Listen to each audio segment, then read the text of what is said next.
Welcome everybody to our webinar. Sorry for being a little late. Everyone is welcome. As you all know, our webinars are free and will always be.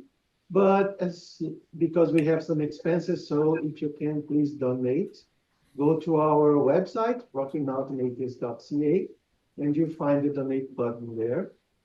It helps us a lot in keeping our services going. Just a few messages for everybody. We are an inclusive community. We are atheists, humanist, skeptics, and secular free thinkers. We welcome everybody to our events. We have never had any disruption in any of our events, so please let's keep this record straight. Discussion is encouraged, but we need to show respect for everyone that's participating. At the end of the presentation, we will have a Q&A. So if you have a question, use the reactions option at the bottom of Zoom app, and then we'll call you when you are allowed to ask your question. A quick disclaimer: the views and opinions expressed by the speakers and audience members are their own, and they do not reflect any of the positions of our organization. Okay. So finally, let's present our guest speaker, Fiona Dyer. She is the manager of the Library and Learning Commons at Bow Valley College, and she'll be presenting about information literacy for college students and everyone else. Okay, so now I will stop sharing so that Fiona can start her presentation, and I hope that it will work.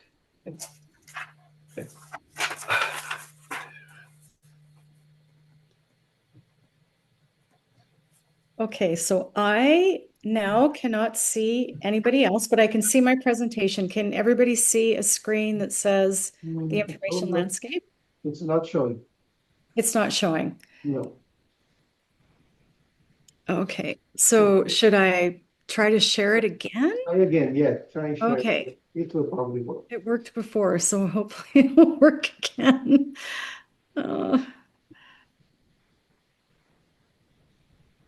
Oh, yes. That's it. Now we can. Okay. It's in, and is it in presentation mode? Yeah, it's in editing mode. How's that? It's still editing. You can present like that. Okay, I think I might just present like this. Is it moving? Did it move to the next screen just then? Let's see. Have you moved? Nope. It's still saying information oops. Yeah, it's still the first slide, the information landscape. Okay, let me. Okay, now it's good. Now it's good? Yes. Yeah, but yeah. Okay, but it's showing the first slide. Do you want to go to the next I wanted slide? To show the first slide. Okay. Is that It's the first slide and just the browser menu at the top. So you'll have. Okay, I'm not going to worry about the browser menu. Okay, so hello, my name is Fiona Dyer, as Helio said. I am the manager of the Library and Learning Commons at Bow Valley College. I used to work with Janalee, which is why I'm here. She invited me to come and do this presentation at one of the pub nights, but it was too loud. So she asked if I would do a webinar instead. So that's why I am here with you this evening. So I'm just going to talk a little bit about information literacy and what I do in my role to try to educate college students about how to be skeptical users of information, which, as you all know, is becoming more and more important as the information landscape becomes more and more of the Wild West. So I'll just start by doing an introduction to the information landscape as it stands today. It is full of all kinds of competing and complementary material like journal articles, books, videos, newspapers, laws, TED Talks, YouTube, social media, statistics and data. There's just a whole array of information out there for us to consume. And of course, within the last couple of years, generative AI has come onto the scene, which has complicated matters even more.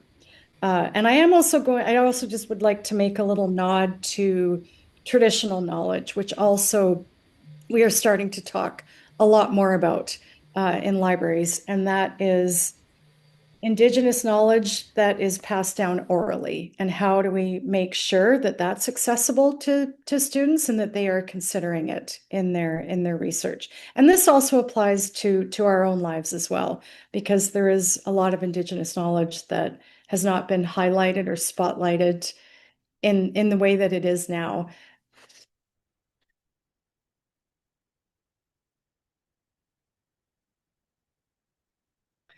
Okay, so that's the information landscape, and this is the information spectrum. So the information spectrum kind of goes from being popular, everyday, very consumable information that everybody can understand and appreciate to scholarship.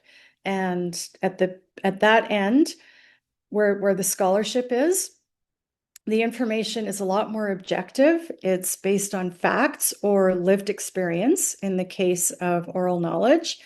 Everyday information is a lot more subjective. It's often based on opinion. It could be entertainment. This is the information that we consume every day, and not necessarily based on a lot of evidence, let's say.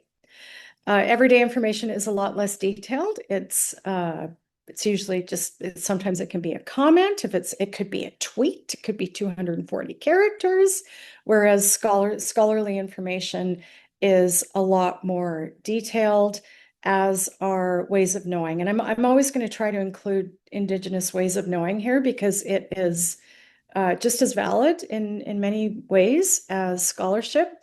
It's just presented a little bit different. But Indigenous knowledge is very, very detailed, and has come down from hundreds of years of history and transmission.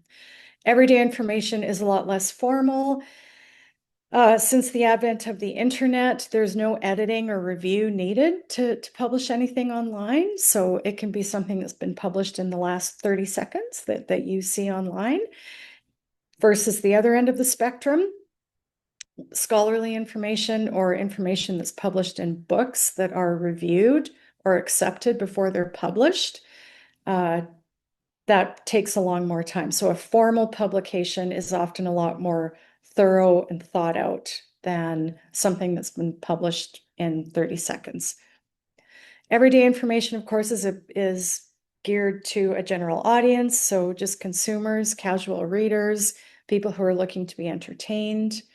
And the scholarship end of the field usually has a very specialized audience, practitioners in a certain field, scholars in a university, students who are studying at a high level, experts, expert practitioners, experts in a field like engineering, is a specialized audience who also has information created for them. And the reason that we call it a spectrum is because the lines are really blurry between a tweet and a rigorously reviewed, peer-reviewed article. And they are becoming more and more blurred. A lot more scholarly information is being published in social media, for example. There are websites like ResearchGate and Academica, where scholars can actually publish their information, and they can actually set up profiles, and they can communicate with each other, and they're having very high-level academic conversations. And those conversations are a great place for people to jump into and have those higher level scholarship conversations with people who are at a very high level in their field. So librarians often talk about scholarship as being a conversation, and there are very many voices in very different levels of scholarship, but everybody can participate in the conversation. It just kind of depends on where you are in the spectrum as to how you contribute to the conversation.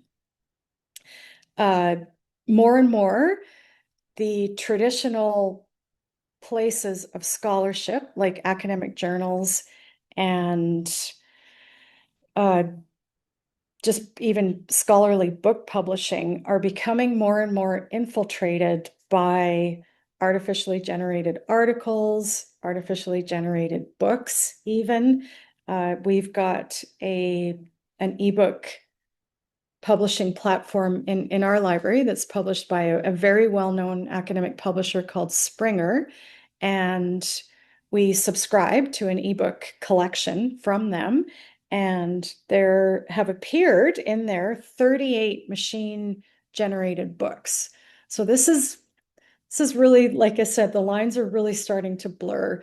You would hope that in a scholarly publishing realm that the information would be human written as opposed to artificially generated, but that's a line that's being considered in academia right now, and yeah, it's interesting.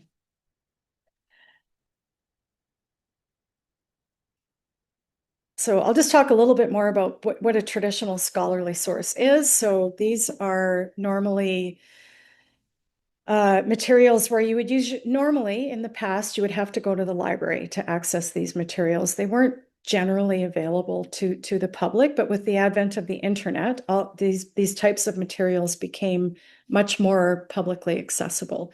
So these are sources like books, journal articles. University presses would be the books. The journal articles are, any of you who are in academia would know, the classic journals in your field. Papers by research groups, government documents in some cases. Videos also are a place for scholarly information. Traditional knowledge, so elders, Indigenous elders are considered to be scholars in their way of knowing, and social media. So like I said, websites like ResearchGate, Academica, there are social places where academics are having conversations as well. And I'm just going to talk a little bit more in detail about characteristics of peer-reviewed sources in comparison with traditional knowledge. This is definitely a newer way of looking at scholarly information, which is that we have our traditional academic knowledge that's held in the libraries that we pay big money for, and these are kind of the traditional characteristics of those peer-reviewed sources. So a peer-reviewed source would be a peer-reviewed journal that has an editorial board where there are experts in the field that are critically assessing every single article that's published in that journal. So that information is evaluated by experts in a field. They're usually in academic journals, and sometimes they're in collections of academic books. Sometimes they're published by the university independently that the research came from, or a research institute. So they might publish the material themselves. Anything that's published in a peer-reviewed source is validated for data integrity, for sound research methods, for factuality before it's published. So, and these peer-reviewed sources are generally within the field of academia and outside. The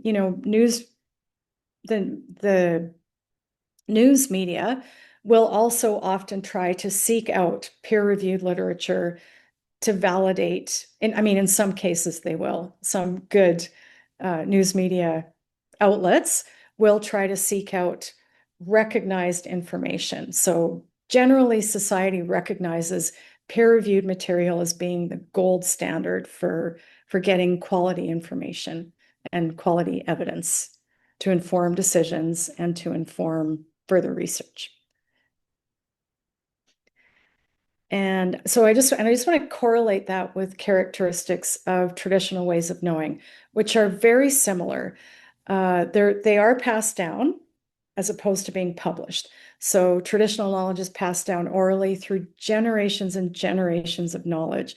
So there's literally hundreds of years more that has been passed down orally in Indigenous populations all over the world that may not have been published in a traditional academic setting. The knowledge is expressed through storytelling, through rituals, and through spoken word, as opposed to being written down and documented as kind of Western academic knowledge is. It's sourced from a rich heritage of historical and cultural knowledge, and it also is recognized increasingly for providing extremely valid perspectives alongside traditional published sources. And some recent examples of this are firefighting. So there's been a wildfires have become a huge climate issue in the last 10 to 20 years. And more Indigenous knowledge is being sought out as a different way of dealing with controlling fire. And other areas where Indigenous knowledge is starting to be sought out are like oceanography on the West Coast. They're in a lot of places they're seeking out the knowledge of the nations that live along the West Coast to provide some expertise, again, from hundreds of years of knowledge to kind of inform modern shipping, modern rescue efforts when ships go down. And agriculture is another area where Indigenous knowledge is being sought out, especially in terms of pesticide-free agriculture and organic agriculture. The Indigenous knowledge is being sought to a lot more, just to inform our current practice and hopefully to improve it.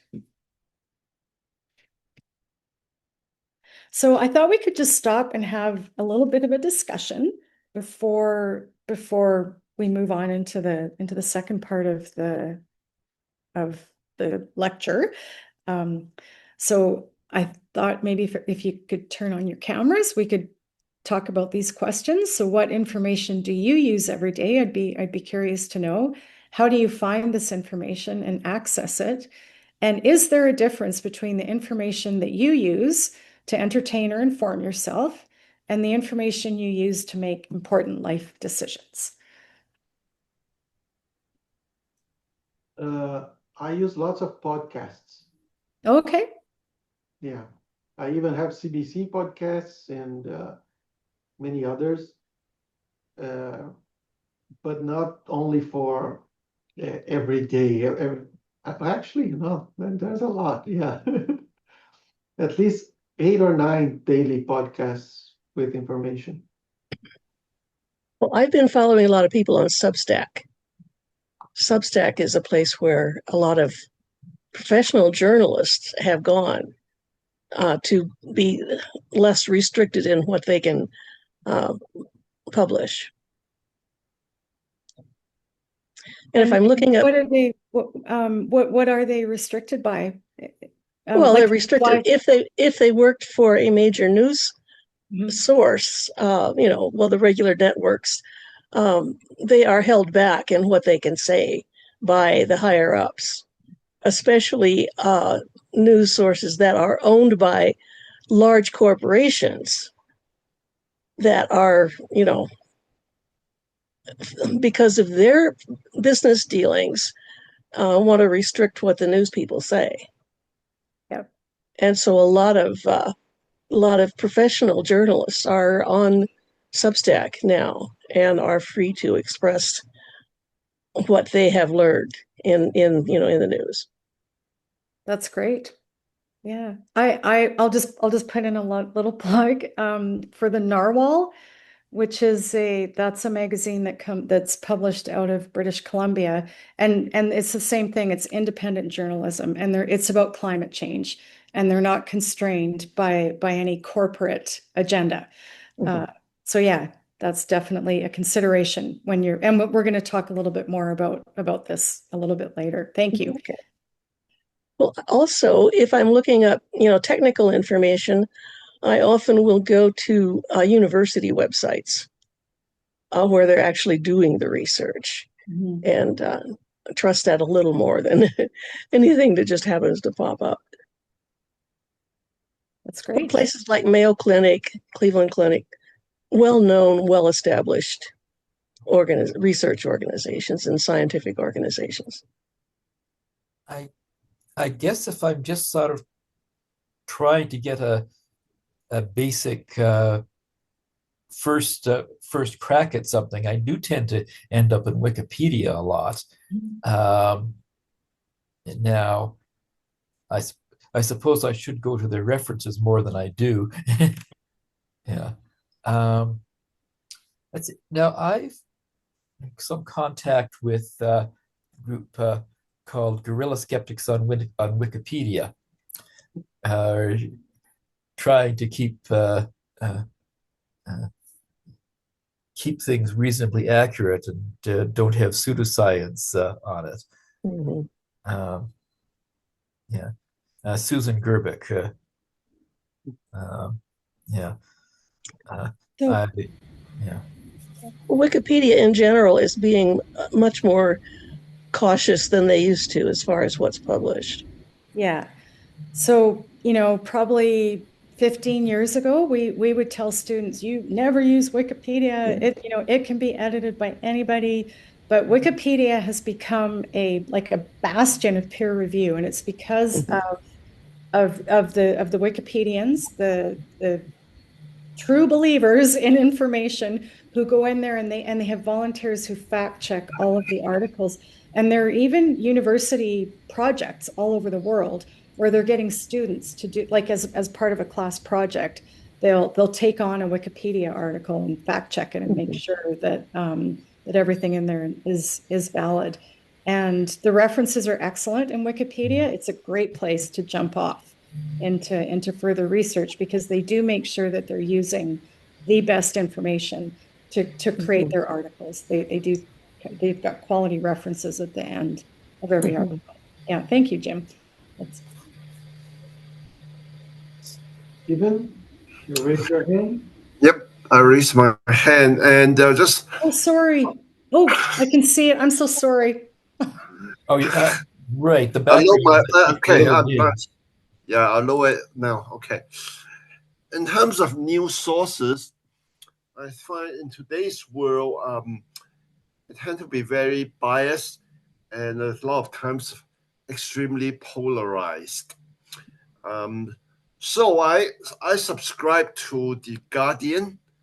So I trust The Guardian more. And the other source I read my news from is from The Independent. And any market economic news, I go to The Economist. So I don't trust the commercial outlet like the CNN, the CBS, MSNBC, and especially Fox is out of the picture from my source of news. So yeah, well, The Independence is one source I trust more. It's because we all subscribe and we all support it. So it's a reader-supported news, and they are not hopefully owned by any large corporation, and they could be a bit more trustworthy. Emily? I'm so sorry, my camera's broken on my laptop, so I'll just be a square. So I subscribe to the Walrus, which I find is like they really go deep in their reporting, so I appreciate those. But what's funny is that like you run out of time to read those lengthy articles, and I have the New York Times. I subscribe to something called Nice News because I wanted to not be so negative all the time in all the news that I was consuming. But I find that you have to be careful because most of it is really good, but every once in a while some stuff will creep in there that's if you dig, it's a sponsored thing or it's a pseudoscience thing or some kind of woo. So I don't know. So it's interesting because just because you have a source that that seems to be okay. It doesn't, you still have to check all of them. It's almost exhausting to do that. Yeah. And then we do really try to watch things from, like, we watch CTV News, I watch CBC News. My husband is good at, he'll listen to Fox News. I can't do it, but he will, and then he'll report to me what they're saying. Try to get a spectrum. I sometimes look at Breitbart. Full disclosure, for the same reason, just so I can understand what the other side is saying. Helio? Yeah. Just a quick note. I listen to podcasts and I subscribe to a few, especially the ones that I want to support, like Canada Land, for example. It's a very good source that talks about the media. So it helps us to evaluate, okay, why is CBC saying that and not the other thing, or other sources like Global and Toronto News, and they compare the media and say, okay, why is this the channel talking about this, whereas the other one is just ignoring that subject. So it's interesting to have the different points of view as well.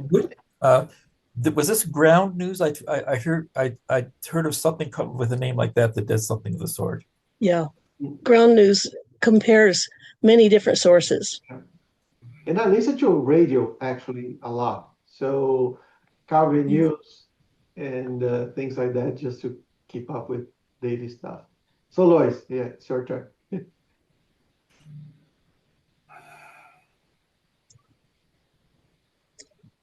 I haven't checked it out a lot yet, but I have heard that ProPublica is very good for accuracy.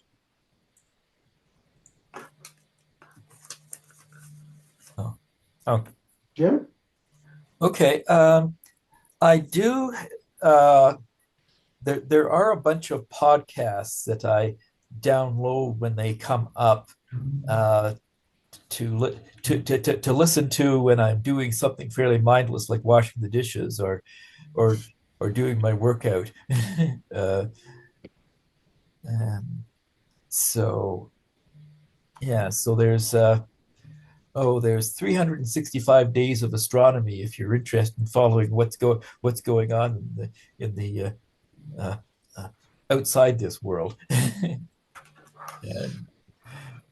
All right. So I think because we're at 7:30, I think I'll move into the second section of my talk, and I'm going to start by talking about the tools. So you can think about the tools that you use. Just curious if maybe you could raise your hand. Does anybody use Google Scholar or actually seek out journal articles to inform yourselves about maybe health decisions or financial decisions? RMA. Is that you, Janalee? That's me. Okay. Yeah, I use Google Scholar quite often, actually, even as a starting place. Mm-hmm. Anyone else? Does anyone seek out the really, really high level scholarly material to inform your decisions? And there's no right or wrong answer. I'm just curious. Yeah, I've used Google Scholar, and I do try to find the professional journals. Yeah. Okay, great. Okay, so these are just some of the tools which I think you all know are available to you. Does anybody use their local public library or local academic library if you work in an institution? Again, this is just from my own curiosity. Or you pretty much limit yourself to the internet?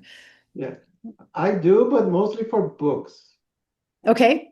Yeah, fair enough. Yeah. Yeah, I do for sure. Yeah, like well, I've been the last few years getting a variety of stuff for the book club. For the book club, I'm currently reading The Deadly Rise of Anti-Science. You get it from the library. That's basically not enough copies for me to. Yeah. Yeah. I could have put it on hold to get it after the discussion on the book had ended, but sometimes there are enough copies for me to get it soon enough to read for the discussion. Right. But not in this case. So I just have up on the screen just some of the many different places where you can find information. So Google is, you can say Google or internet because it's but that's just general information, news, commercial, entertainment, non-traditional academic sources. It's interesting that you mentioned podcasts, Helio, that you listen to a lot of podcasts. So a lot of scholars are also using podcasts to disseminate information, of course. I didn't mention that earlier. And then there's Google Scholar. So Google Scholar is a really great source for high-level peer-reviewed academic articles. It is also becoming fraught with some issues, some misinformation issues, just like the big internet is, which I'll talk about later. And then, of course, there are libraries where you can access a wide variety of newspaper and magazine articles, academic articles, conference proceedings, videos, and books. Libraries as well are not immune to misinformation. As I mentioned earlier, we currently have quite a few subscriptions that we're paying good money for that have become infiltrated by predatory journals and artificial intelligence. So no matter what information you're consuming, no matter where it is, you always have to be skeptical and careful and about what you're consuming. Social media, as I said, it's not just popular and it's not just political. There are also academic arenas in social media as well. The other place that we often all get information from is with an expert. So we'll often talk to our doctor with very specific questions about our health, or talk to an engineer with specific questions about our hot water heater or things that might be going on in our house, or our auto mechanic if there's something going on with our car. And then, of course, that has come on storming onto the scene in the last couple of years is generative artificial intelligence. Who here uses Gen AI to get information? Does anybody? I'll just say that when I see the AI thing come up at the top of Google, I tend to skip over it down to the next few things. I'm just disinclined to trust it. Yes, and you should be. You definitely should be. And anyone else use it? Yeah, I use it every day, several times a day. And it's getting better because now it gives you the source. So Yes. when it gives some information, it gives you the source. But it's a good way to organize the information in a way that it's easier for you to evaluate. Like I do the RMA postings for news and everything. So if I had to do all the summary and everything by myself, I couldn't do it. So I use AI a lot for that. And weirdly, because I use VPN, Google doesn't like VPN.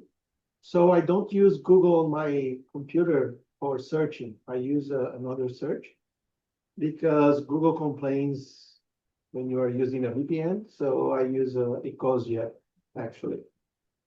But yeah, for the other items, I use in your list, but I just can't use Google search. Um, Yeah, go ahead, Jim. Question to Julio about the VPN. Does a VPN on a search engine sort of mean that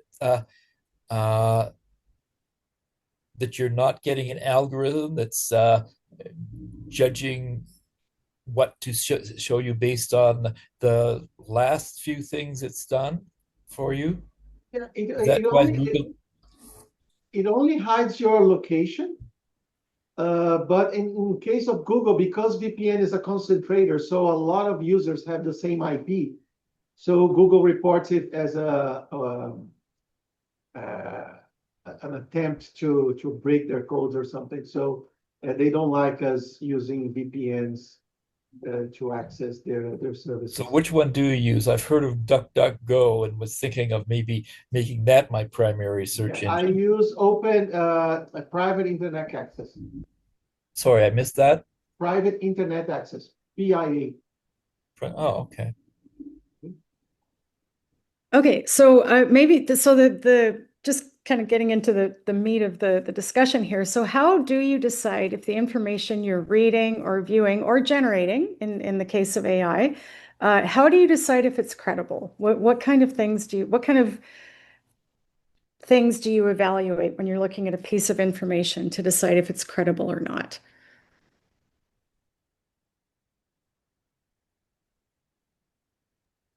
Always try to find several different sources, and I look at the sources, of course, and see if they're academic.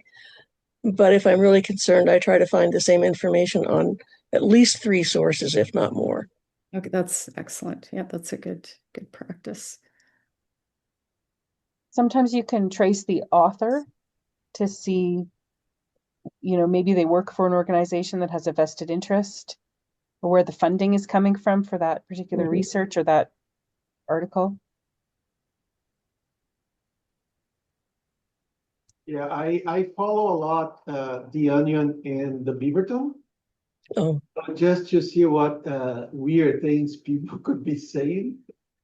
And it's fun actually, but at least you get a glimpse of the stupidest things that could be reaching you. And then you can see, okay, this is something that the Onion would say, let me figure out and see if it's true or not. But for every piece of news, it's very hard. Yes. So that's why you need at least to trust the sources. So I subscribe to a newspaper, I subscribe to Canada Land and a few other things that I trust that would probably be better than other sources.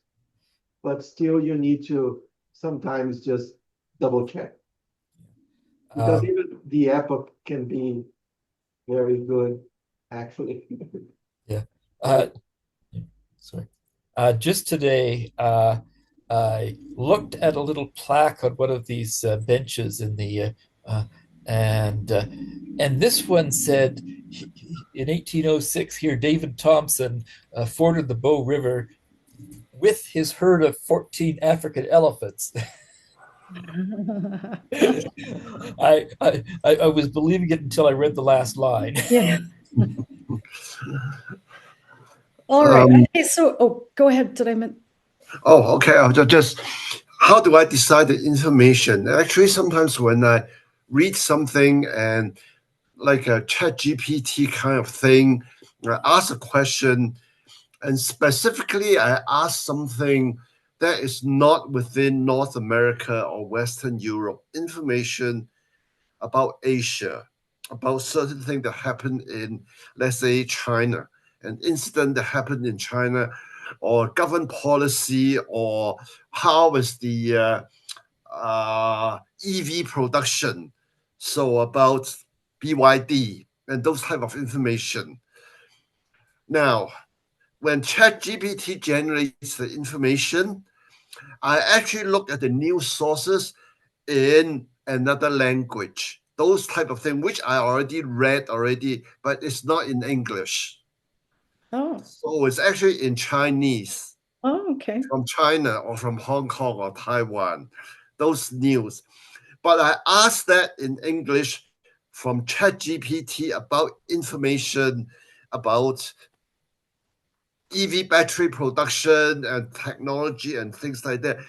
And I found that actually GPT is just totally focusing on the information that it could get from the English sources, Right. but not from sources from Taiwan, which is actually like the biggest, in terms of making the computer chips, TSMC in Taiwan.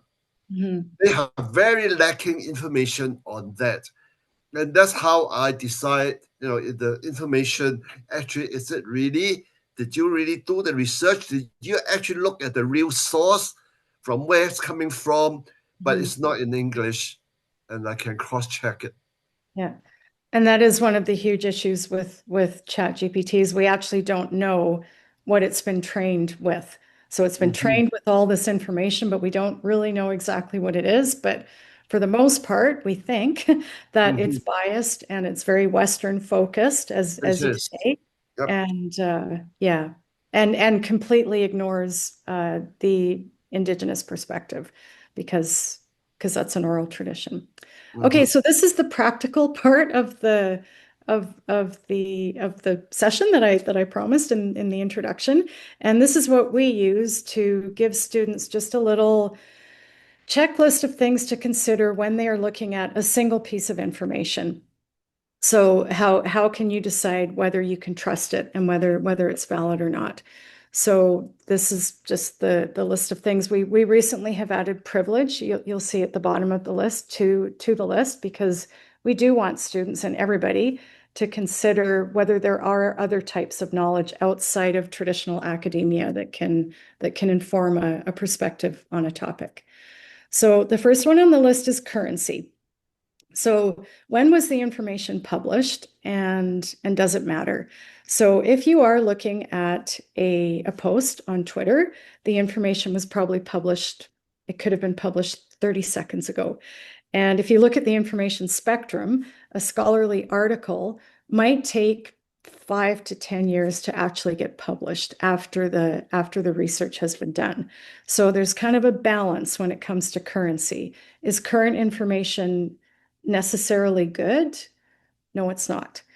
Is it important in some cases? Yes, it is, because we've made a lot of headway in science in the last 20 years, lots and lots of headway. So then currency, yes, it can be important. If you're considering taking a certain type of medication, the research on that medication may have changed drastically in the last 15 years. So currency is important in that area. If you're looking at a historical topic, it doesn't really matter whether it was published in the last year or not. And of course, when you're talking about Indigenous knowledge, you don't really know whether it's how current it is. You do know that it's very, very that the knowledge has been around for a very, very long time, and that you're getting a current interpretation of it from an elder, from somebody who has the lived experience for probably 40 to 50 years behind them as well. So currency, fine line. Sometimes a good thing, sometimes not. If it's today, it might not be a good thing if it's published today. Relevancy. So does the information that you're looking at relate to the topic that you are investigating? And does it meet, we say assignment requirements because we're talking to students, but let's say we're talking about a medical diagnosis. So if you're looking at relevant information, and I love, Lois, that you said Mayo Clinic, because the information that's in Mayo Clinic is probably very relevant to a patient. Sometimes, and I am so guilty of this myself, if I get medical information, I'm so tempted to just go right to Google Scholar, find the medical literature, and then I look at an article and it says something that I really is not relevant to me because I just do not have the expertise to understand it, or to understand the background of it, or the research behind it. And I think this is sometimes where doctors kind of go crazy when patients come in and they've received information from, maybe not, Mayo Clinic is a great source because the audience is patients, but maybe they get their information from, I don't know, the other McCarthy, from her website. And it just has no relation to science or to medicine or anything. So looking at the information and making sure it really is relevant for the case in hand. So in this case, you're a patient. You want to understand the information as it relates to your condition from a website that's designed for patients like Mayo Clinic, which I go to too. And then third on the list is authority, which Janalee mentioned. And this is probably the most important. No, I'm not going to say that. They're all important. But authority is so important. You really need to look at who created this information and whether they are, in fact, qualified to be making claims that they're making, whether they are being paid to write the information, whether they're being sponsored to write the information, and also what they're talking about. So one of my favorite examples here is the Nobel Prize winner for chemistry, whose name is escaping me.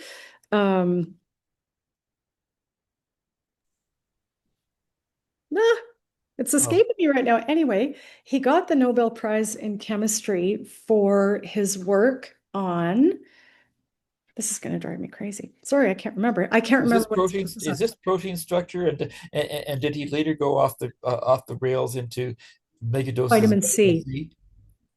He went off the rails into vitamin C overdosing, basically. It was totally not in his field whatsoever, but he managed to get Linus Pauling. Linus Right. Pauling, thank you.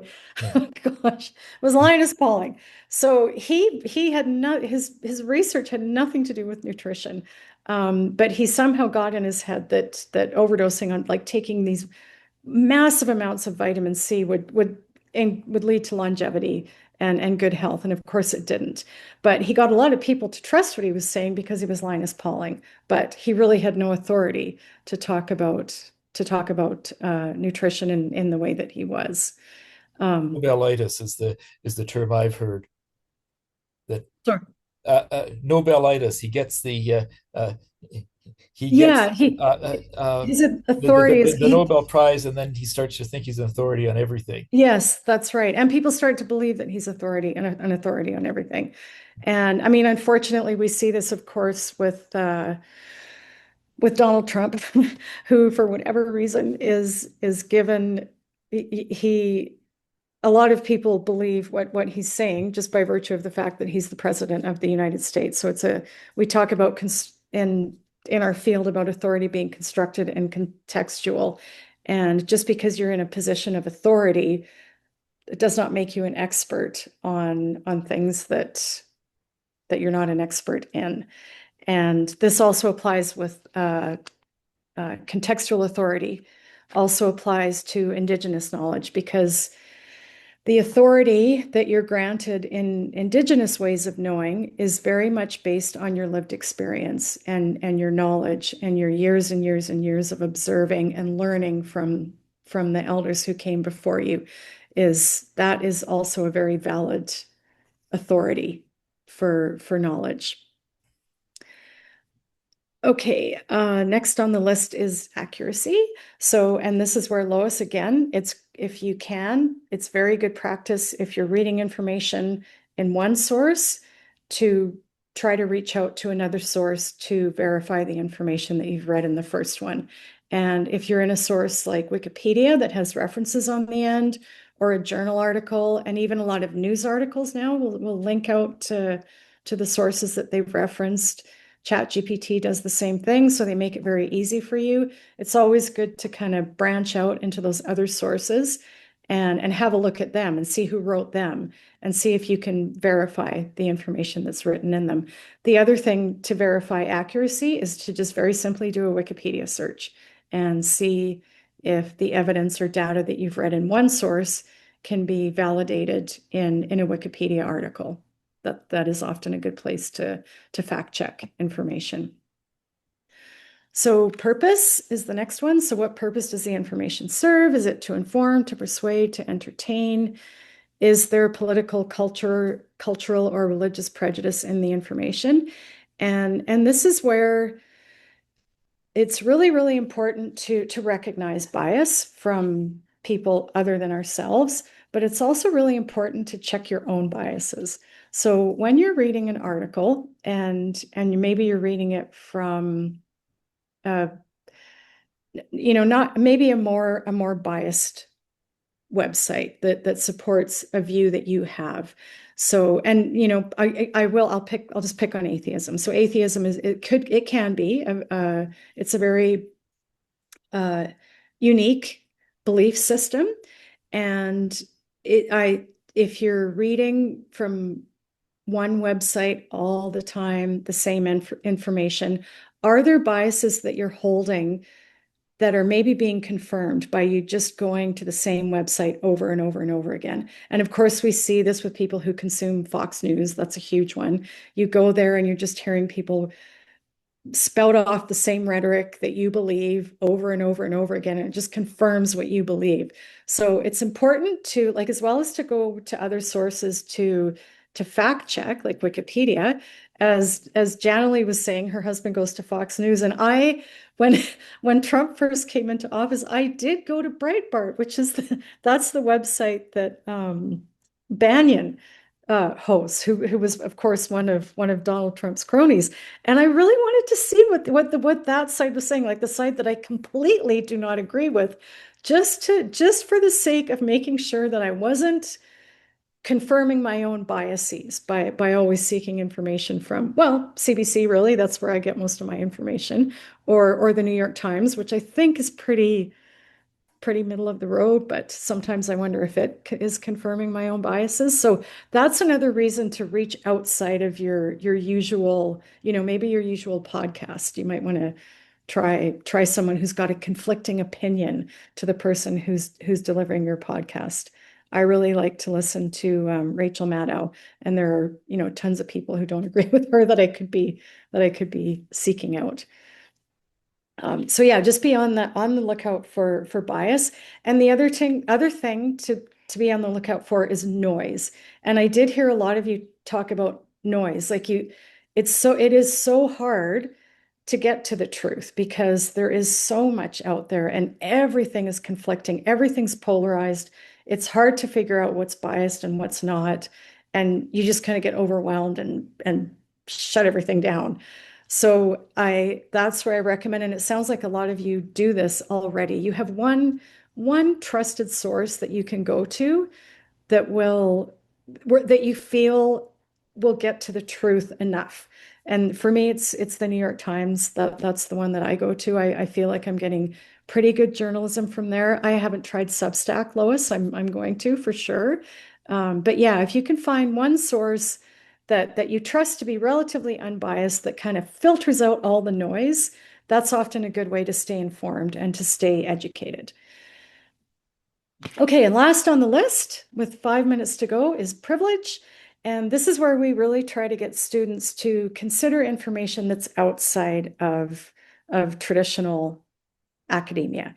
And this is pretty new in post-secondary. I think Janilee could probably speak to this, and she was in an EDI portfolio.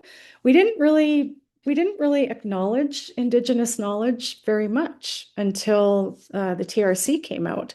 But now very much in post-secondaries, there is an effort to try to include Indigenous ways of knowledge and knowing and being, and even Indigenous research methods, which are quite different from our traditional Western scientific methods, but are valid nonetheless, and in fact are superior in many ways to Western science, as we now know, or they at least complement Western science.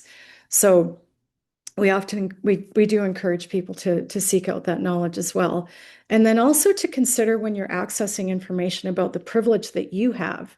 So when you're accessing information in a library, for example, are you only getting that by virtue of being a student or being a member of faculty? And do other people have access to that information? And does that grant you privilege that you're able to afford access to information? Can you afford a subscription to the New York Times or to another quality source in the same way that somebody who doesn't have internet might be able to? Just some things to consider. So this is our CRAP test. This is kind of the practical checklist that we give to students to help them to assess information that they're looking at one piece at a time.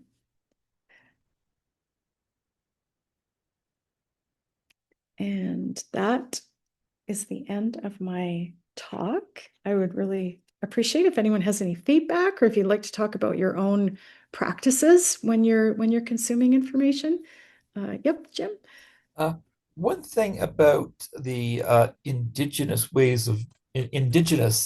knowledge. Now, if you go back in Western history, you had medical people doing things like bleeding because, well, that's the way we've always done it. Mm-hmm. And then finally compare it with not bleeding and say, well, actually, it doesn't really do any good.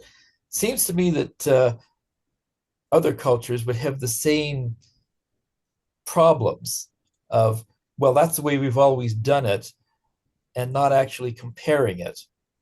So you'd need to take this way that the Kalahari Bushmen do it or whatever, and say, okay, that's a good hypothesis, but we've got to test this somehow. Mhm. Yeah.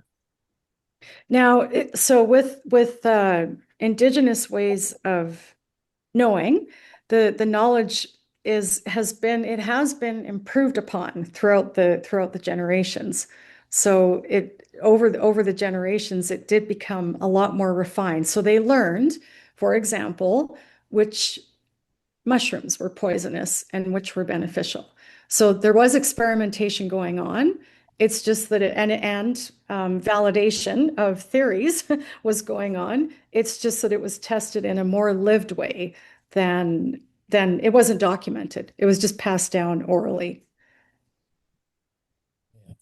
So if you talk to an indigenous elder, for example, if you're talking about medicine, they do know, like they can look at the plants and they do know, like effectively, what the medicinal properties are and what the toxic properties are of all the different plants, and that's been passed down through hundreds and hundreds of years of knowledge. Just as an example.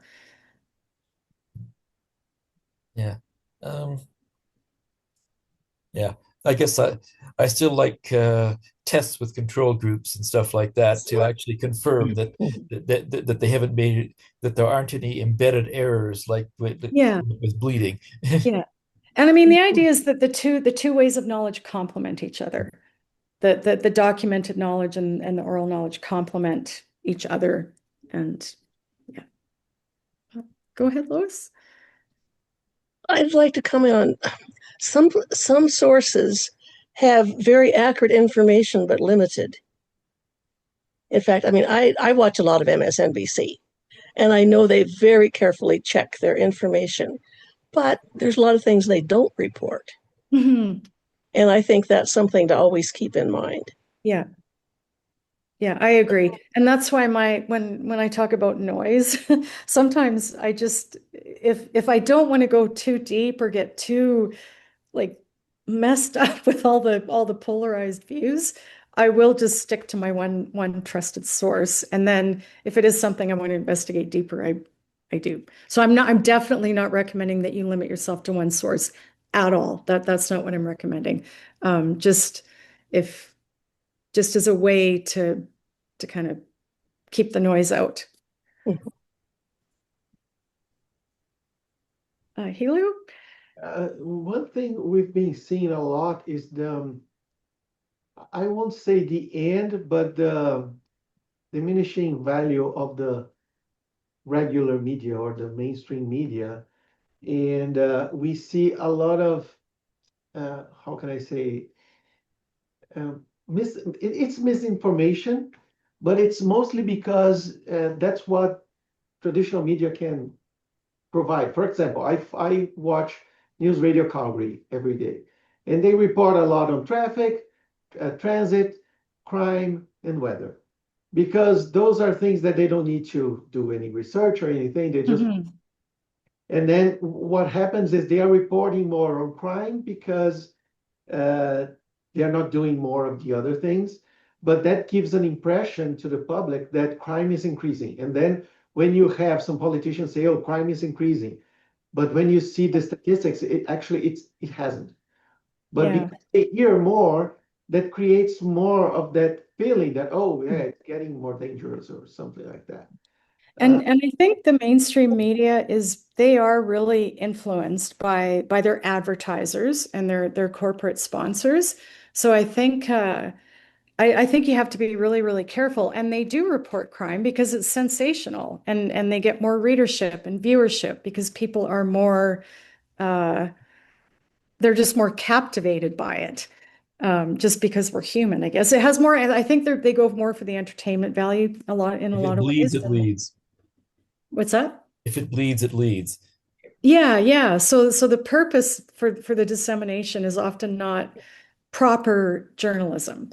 That's why I really am going to check out Substack because I haven't to see if how journalists behave because I admire the field of journalism, but I do think it's been very much tainted by corporate interests for sure.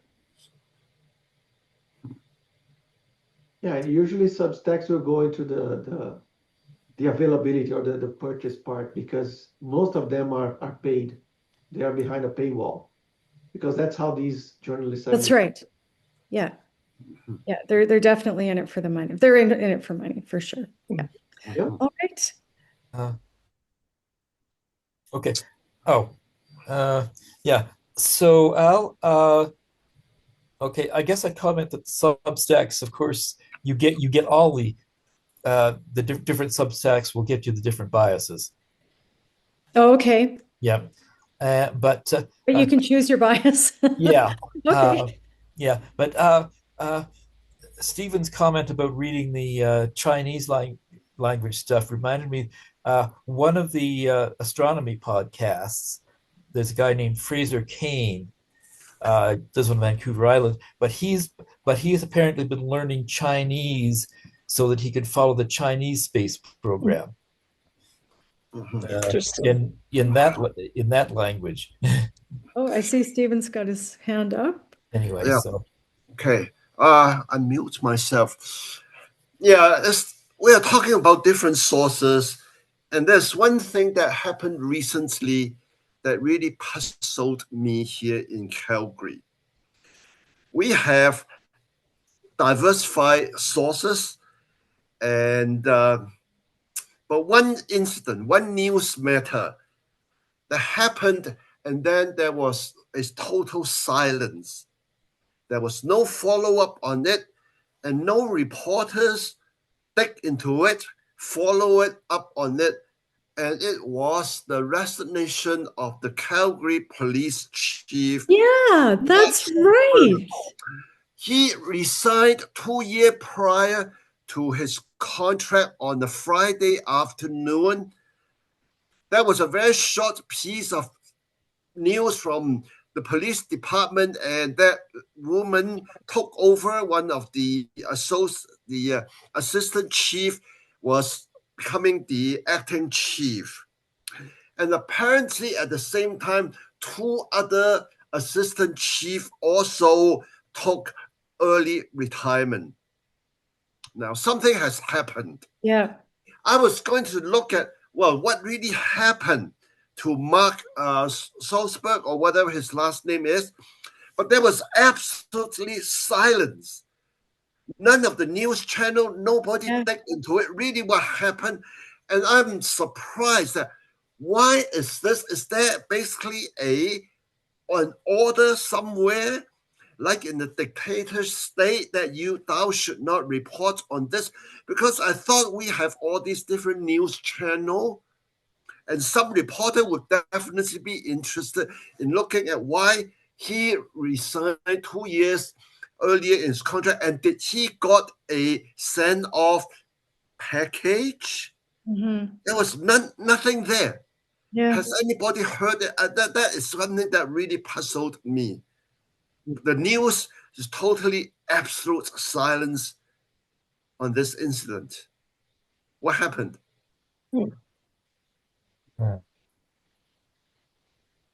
Anybody heard any follow-up, anything at all? Yeah. Basically, this is rather strange. Basically, you're where I heard about it. I saw the news article too, but you're right. It was just a blip. It was just a... Yeah. And where is he now? You don't see him anymore. He just disappeared into thin air. When did he resign? A couple of weeks ago. I mean, maybe 3 or 4 weeks. Oh, okay. On the Friday afternoon, late in the all of a sudden, there was this news things that, Mark Philbert or whoever resigned, and he still got the 2 years before the end of his contract. And this lady was going to be like one of the assistant chief is going to be the acting chief until they find after the G7 thing is over, because right now they're too busy handling the G7 security. And that was it. What happened? Because we are the taxpayer, I want to know. Did Mark got a plumb send off golden handshake package? Does he deserve it? Because I don't think he deserves it. Apparently, the morale at the police department is very low. Mm-hmm. And nobody at City Hall would comment about it. Neither does the mayor. It was absolute silence there. Now we're talking about news sources and transparency and various sources. This is one of the very seldom, very rare occasion when all the news sources totally like there is a keep your mouth shut kind of order, gag order right there. Now, a few times over the last few years, I saw some commentary about a chapel in there in the police department. Yep. And what was he responsible for that? I don't know, but I know we were. Was he Lois? You were on that file, right? About the chapel. He was. Yeah, there was a big problem with him and his introducing religion. I mean, the police department. Well, yeah, this has been going on for years. Mm-hmm. They were like, if you weren't a Christian, then you were really persona non grata in the police department. And okay, the guy that writes Drug Data Decoded, he did a lot of stuff on the police department. And there's another like private news organization. I'm trying to find its name, and oh shoot, I'll try to look it up while you continue talking. But they were doing some looking into the police department, and like they were accepting like free use of Center Street Church for some things, and that's wrong. And so there were several publications. In fact, the guy that does Drug Data Decoded, we as RMA worked with him briefly on an article and he put our articles together about some stuff that was happening in the police department. So I'm terribly curious. Yeah. Go talk, and I'll see if I can find this other news source. Yeah. Mm-hmm. So Drug Data Decoded. So this is. Well, it's just a guy that does in Calgary that does a lot of Calgary stuff that.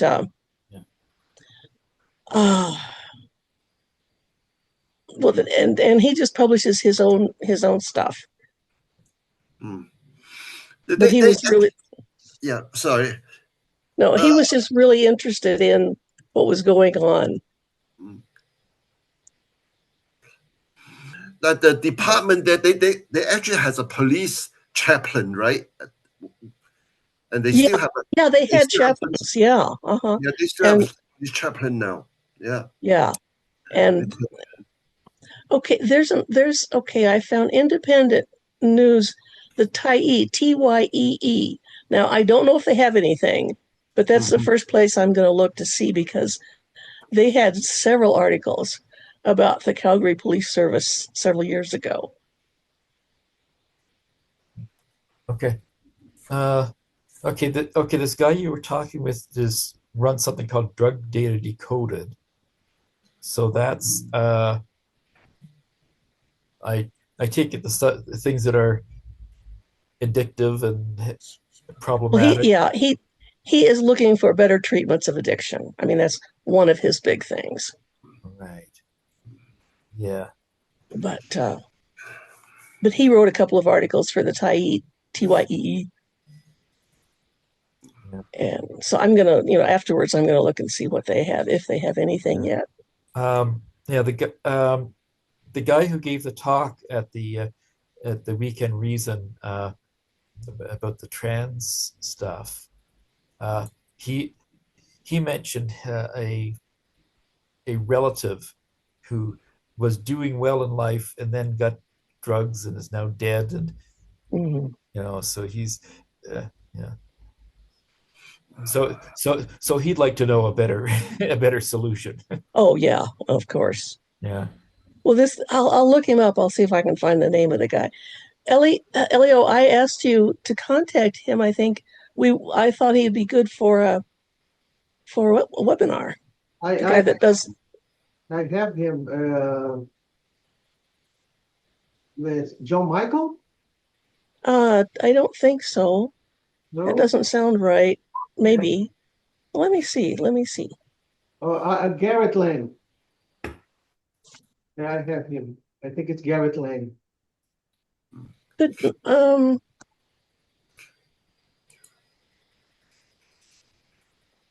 me see.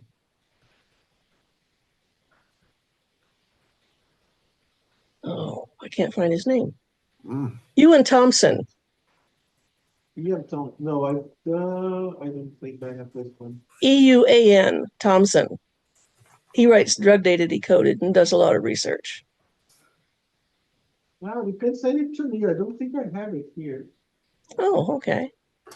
So Fiona, I was going to ask you about the measles situation here in Alberta, because the news, and of course now the AHS is being pressured because they need to do something. We have over 600 cases, I think. And as I said, I listen to the radio, I see the news. They don't mention vaccine really? It's immunization. Yeah, they use word, but vaccine. Yeah, they said you immunize. You need. Yeah, they mentioned any other way of telling you to get a vaccine, but the vaccine. Yeah. Oh my goodness. Oh, sorry. No. So I want to know your perspective on this, because they were led into a situation by themselves, of course, because they do, right? But now they don't mention vaccines. Even so, they don't. Which group is this? I missed. AHS. Oh, really? Our government. Right? That's what you're talking about, Helio, right?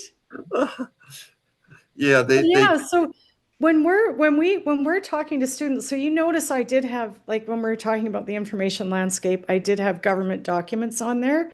One of the things that I always do when I'm talking to students is I stop right there and I say, can you trust government documents?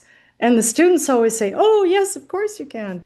But I do step in, and this is why, and we're seeing it in Alberta. It's really horrifying because governments can't be trusted to give. Governments are political, right? The purpose of their information a lot of the time is political. It's biased. Their purpose is not to inform the populace at all. It's to persuade the populace that measles isn't a problem, and vaccinations are not even worthy of mention. Well, they still have that thing about the vaccination causes autism. Oh, yeah. The story is still going around. yeah. And the other thing I found is actually, the playbook or the narrative from Alberta is that even though we have 600 or more cases, they will say that Ontario, they have more than 1,500. Okay, but if you do some sort of a mathematical and just say, what is it per capita? Yeah. We are actually much, much higher because Ontario has more than 3 times of our population. But that's not something that the government's narrative will actually tell you. It's just that Ontario has more and we just have 600. And actually, the word vaccine isn't mentioned, it's just immunization from AHS. Yeah. The other thing you brought up interesting about government, and growing up in the Orient and reading Chinese as well. China has a very long history. Now, the Chinese history always have 2 versions.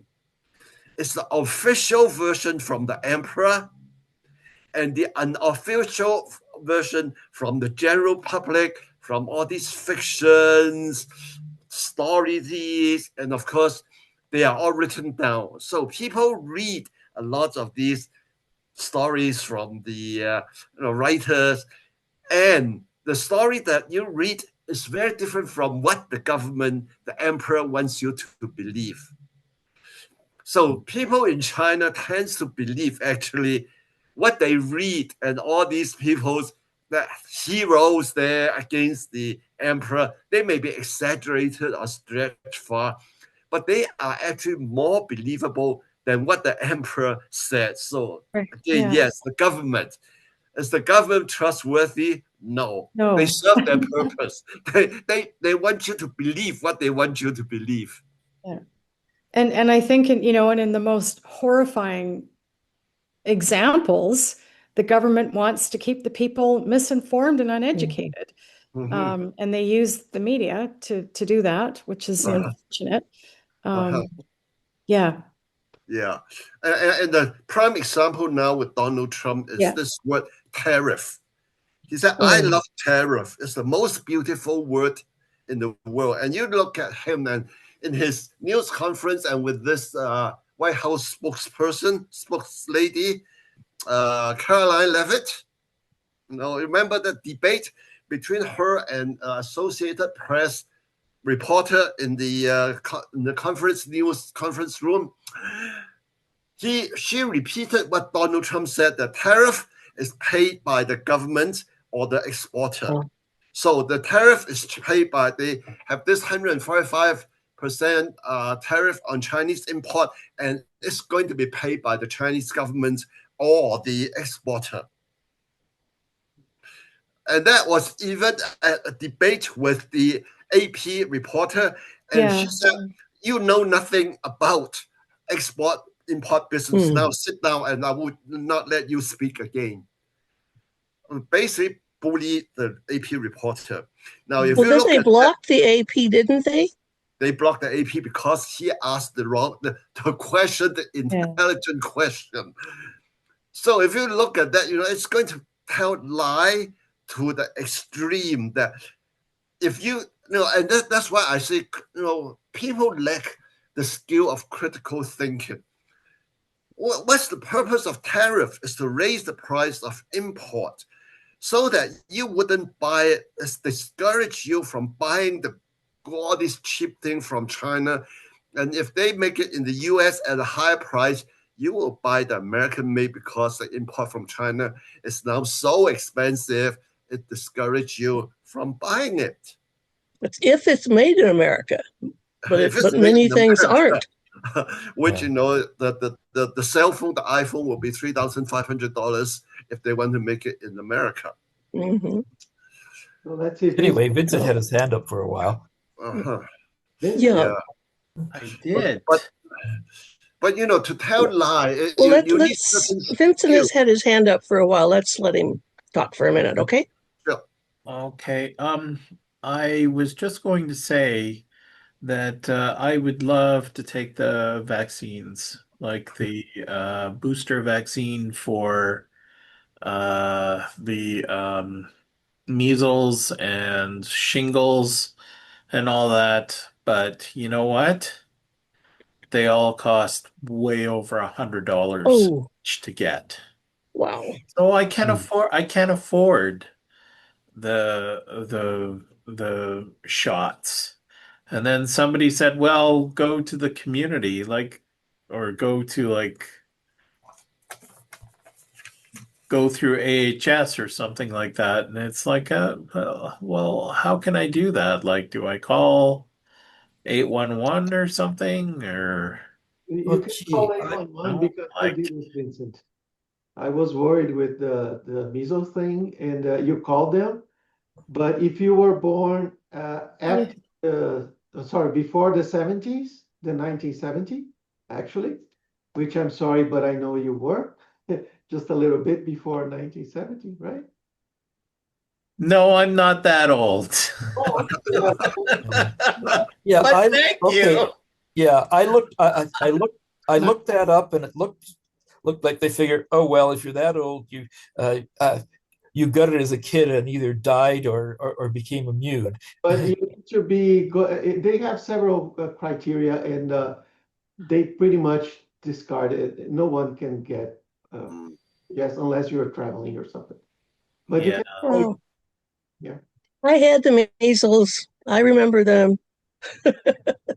I don't know if I've had the measles. I know I've had the mumps, but I don't know if I've had the measles or not. Oh, I had them all. Measles, mumps, chickenpox, everything. Oh, yeah. Yeah, I don't know that I had the chicken pox, but I did take the shingles vaccine a few years ago. I had to pay for it. Yeah. Yeah, and I can afford to pay for like the vaccines. That's Yeah. the problem. Like, Yeah, I'm not exactly feeling terribly prosperous, but I guess I'm a bit more prosperous than you because I did figure, oh well, I guess I can afford that, and it's probably a really good idea to pay for it. well, it's like $180 per Wow. shot Wow. for the shingles vaccine. Oh. And it's like I don't have $180. And yeah, I Mhm. have to have two of them. Mhm. So it's Yeah. $180 a month because Wow. they're a month apart. So I don't know how I can get the I don't know how I can get the Yeah, shots. I let's see. know I need them, Yeah, but Crowdfund. I got my first shingle shot a bit before COVID blew up on us, and then uh, I ended up getting it several months later, but within the time period that they said was okay. Mhm. just like what Fiona was talking about, it's like how do I find the information? Like I go to my pharmacy and it's like, oh well, just go to a community thing, and it's like, what community thing? Like I don't A know. walk-in clinic or go to a physician or Yeah, well, I could talk to my doctor, I yeah, guess. talk to him. Talk to him about it. Yeah, yeah. I know I had all these shots when I reached 65. My family doctor, well, you're 65, you got to have Shingrix, you got to have Pneumonovax 23, and I got all that just after my birthday. And I Oh. don't, I thought at that time I did not pay because apparently Blue Cross, when you hit 65, they pay for it. Oh, yeah. And last year, I even got my RSV shot because that is also quite expensive. It's more than 180 Mhm. bucks for RSV shot. Really?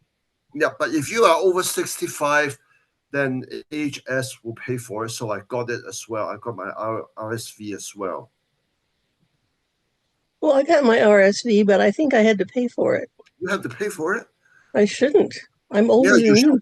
you. No, I went to my Shoppers Drug Mart and checked with the pharmacist, and she said, no, you are over 65 Oh, and okay. Alberta Health will cover it. But that's the thing, is like, where do I get the information from? Well, That's, get it from a physician. I think that'd be the best. yeah. Yeah. And any other questions to Fiona? Well, I have something unrelated to what we've been talking to about. Fiona, I was wondering if you were aware of what happened several years ago. It's called the grievance studies, where Peter Boghossian, James Lindsay, and Helen Pluckrose wrote some fake articles and got them published in peer-reviewed journals. And they were trying to show that even peer-reviewed journals can have a problem. I was wondering what was your perception of that? Yeah, so I'm not familiar with that particular case, but for sure, about 10, 15 years ago, there was this predatory journal scam, and there were mostly they were targeting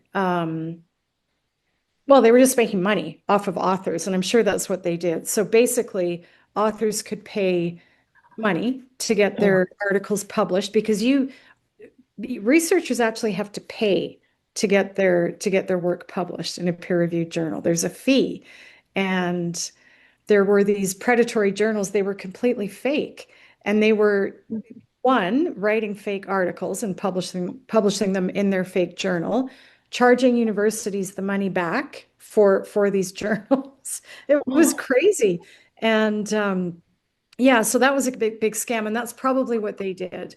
They probably submitted their art. Was it to a legit? No, they submitted their articles to actual journals. Like to an actual legitimate peer-reviewed journal? Right, because they wanted to show that the peer review was not working.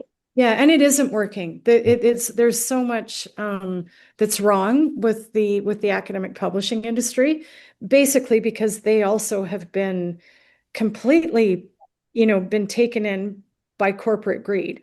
So it's all about profit. The researchers don't make the money, the authors don't make the money. It's the actual journal publishers that are making all the money.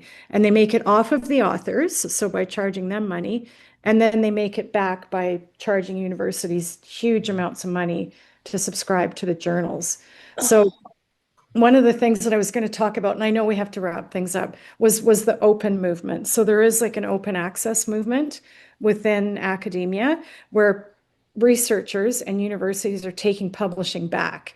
So the universities will organize their own peer-reviewed journal, and they will fund it, but they don't cost that much to fund, but they will fund the reviewers to review the articles that are being published in them. And then they don't charge libraries any money for the journals. They're just freely available online. And that's also a way to kind of highlight research that may not otherwise have been considered for publication. So from poorer countries, for example, they often don't get in on the Western journal model. They're just kind of ignored, or they can't afford to pay the publication fee. So yeah, huge. Peer review is definitely not the answer to information at all. I wouldn't even recommend that people go to peer-reviewed articles unless you're doing as you do and doing a lot of citation chaining, checking all the information that's in there, making sure that the author is really who they say they are and not some fake scholar who's created a profile on Google Scholar or No, it's fraught with all the same issues that regular media is. Wow.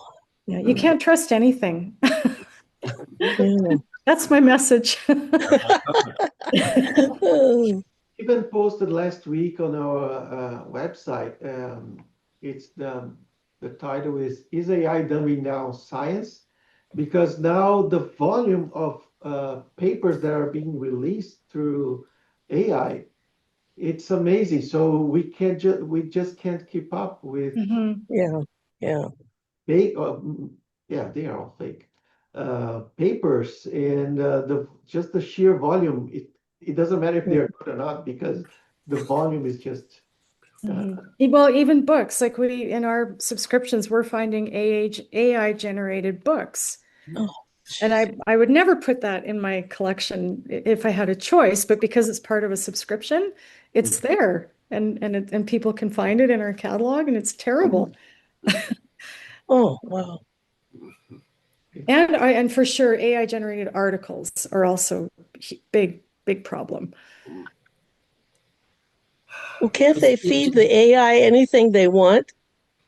I mean, because I heard somebody talking about, who was it?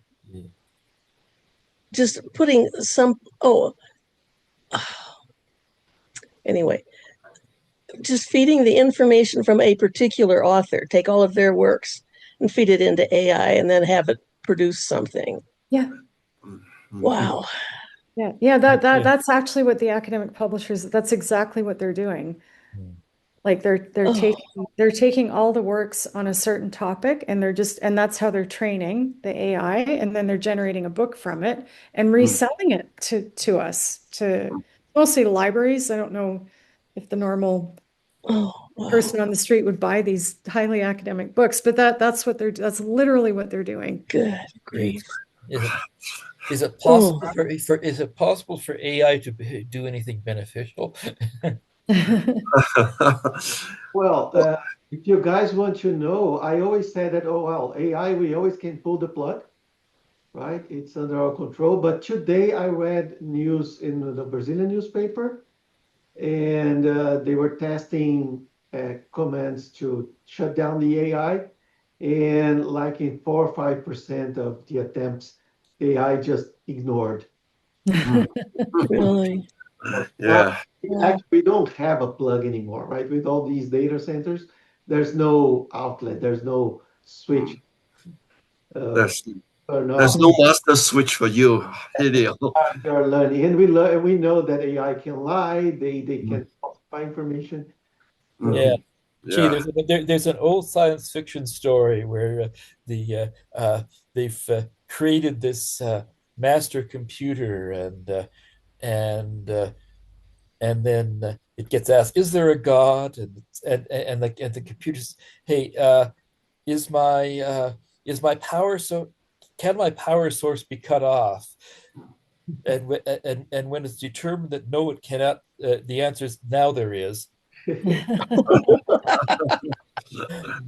Uh, yeah. So I have some experience with AI and Chat GPT-3 back then. As my last semester at MRU was the fall semester in 2023, so I left MRU in that semester after end of 2023, and that was we know students were using ChatGPT to write their term paper, definitely, and there were these things coming out from the student service center that when they help the students when they write a term paper, they give their draft or whatever to the student service center to help them correct their English and make things look better.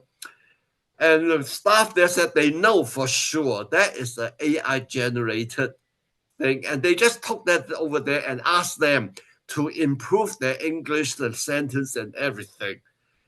How pathetic is that? To do this. So the last 2 semesters I was there, I gave them term paper, but what I did was I graded in a totally roundabout way for the term paper. I said a lot of things in class which may not be in the textbook. Right? I teach supply chain management, and it's a very fast changing business world in supply chain management. So these things could be very, very up to date, or my own working experience when I was working with the Canadian Pacific and all these things dealing with the container ships. So I talk about these a lot in class, gave a lot of examples of these. At the end, I gave a term paper project for them. And the term paper project, there's a guideline there and what you're going to write about, blah, blah, blah. However, I said, I know you're going to use ChatGPT to write your term paper. After ChatGPT generated your term paper, then tell me what's wrong with your term paper. Because what I said in class will not be there. So you tell me after in your term paper, the one you generated, I will grade you on how you find out what's wrong with your term paper. What's in your term paper is irrelevant. So what I did was I did a reverse grading that semester. interesting. And did it work? Oh yeah, I know Yes. who did it, who relied straight, because those who straightly rely on ChatGPT wouldn't know.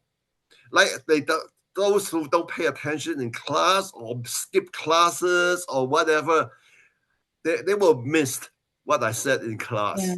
Yeah. And the thing, my term paper was specifically on items related to what I said in class, and you research it, and I know it's not the source is not available.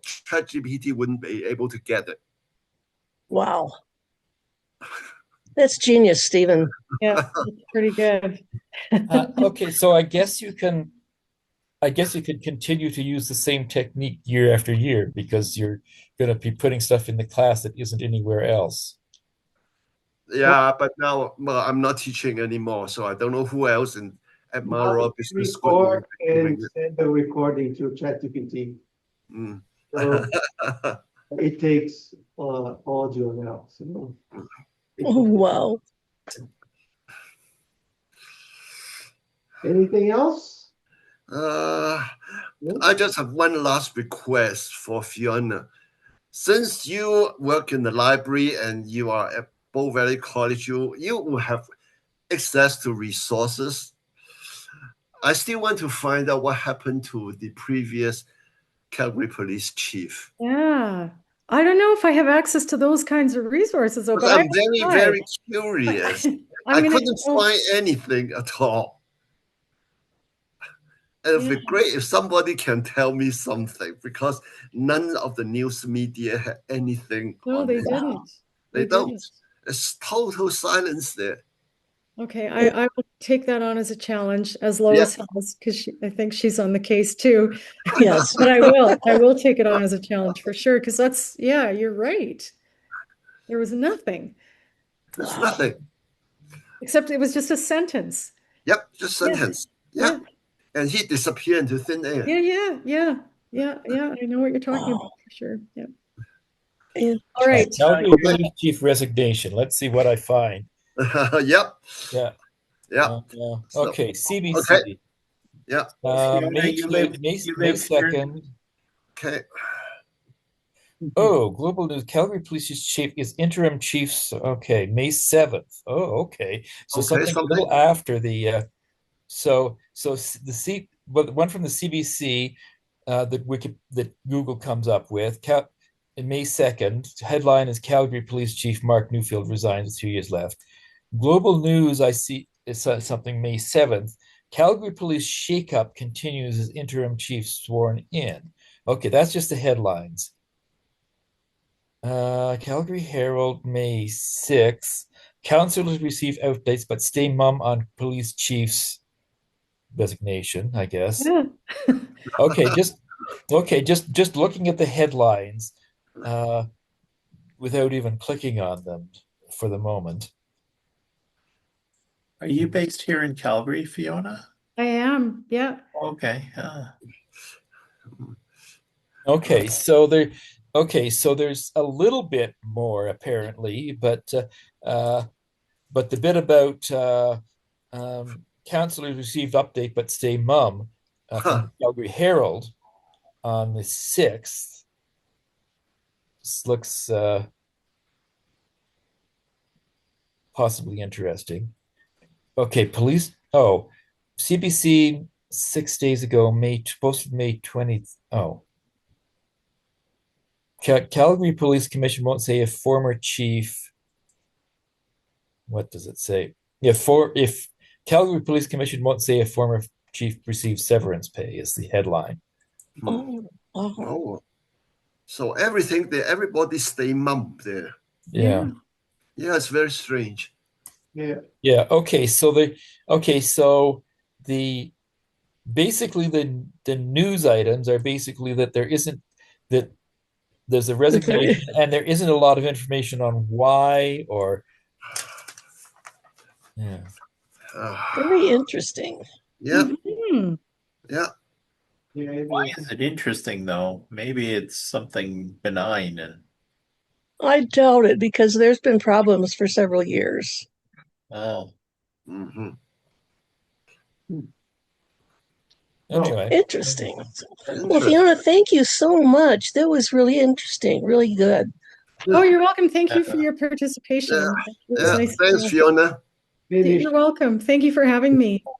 I know it's not finished. Let me just close here with the announcement for the next presentation. So next month we will have on June 20th. Mind the Science, Saving Your Mental Health from the Wellness Industry with Jonathan Dyer. It's going to be interesting as well. Yeah. And Yeah, I guess at this point the term wellness sort of raises a red flag. Yeah, it Sure. does. Mhm. Mhm. thank you very much. It was fantastic. Oh, you saw the Great. Okay. discussion we had here, right? A lot of conversation. It will be posted on YouTube, our YouTube channel pretty soon. Yeah, tomorrow. Good. Oh, yikes. Oh yeah, oh yeah. That reminds me. I want to check for all the Weekend Reason conference ones things posted on what YouTube. Mhm. I had to miss a few minutes of one of them because nature called a little too urgently. Yeah. Yeah. It happens. It happens. Yeah. Uh, 35, we only have 7 vendors so far. okay. Oh, But we'll be posting our videos as well. Okay. Fiona, thank you very much again. You're welcome. And thank you, Fiona. And before we go, I just remind everybody this coming Sunday, June the 1st, is the Lilac Festival on 4th Street. We have a tent over there. So some of us will be there representing RMA. And we do have little pamphlets give out. And Yeah. hopefully we have more convert. And I always love to talk about where our location is. We are on 4th Street between 13th and 14th Avenue, and our tent is right in front of the United Baptist Church. Okay, between 13th and 14th. Okay, now, okay, Front of the Baptist I Church. finally That's found that good. little, I finally found that little thing to put in. Like if I just show up for an hour in the afternoon, 1 or 2 hours in the afternoon, Yeah, if you go to our site there, there is actually a sign up sheet there. Yeah. You can go and sign up because we are looking for volunteers, morning shift and afternoon shift. I think we have about 9 or 10 people signed up now. Okay, Lilac Festival. Yeah, Lilac Okay. Festival, June the 1st, Sunday. Okay, okay, Stephen Sit. I can be there from 10 to 12:30. Yep, yep. Yeah, okay, so got 4 people there for the morning. We've got Julio only for the afternoon. I guess I can show up in the afternoon and given the forecast, I guess I'll probably Yeah. won't want to bike there. I'll probably take the C train to within walking distance. Yeah, take the C train. Because it may be raining, it may turn a little bit cool on Sunday. Oh God, I hope so. Yeah. Way too hot out there. Yeah. Well, gee, I was biking this afternoon. Okay, 24, 25, 26. That's okay. Biking, get a bit of breeze. Yeah. Okay, well, see you Okay, well, Sunday then. Okay. Well, good night, everyone. Good night. Bye, everybody. Good night. Thank you. right. Thank you. And thank you, Fiona. Bye. Bye-bye.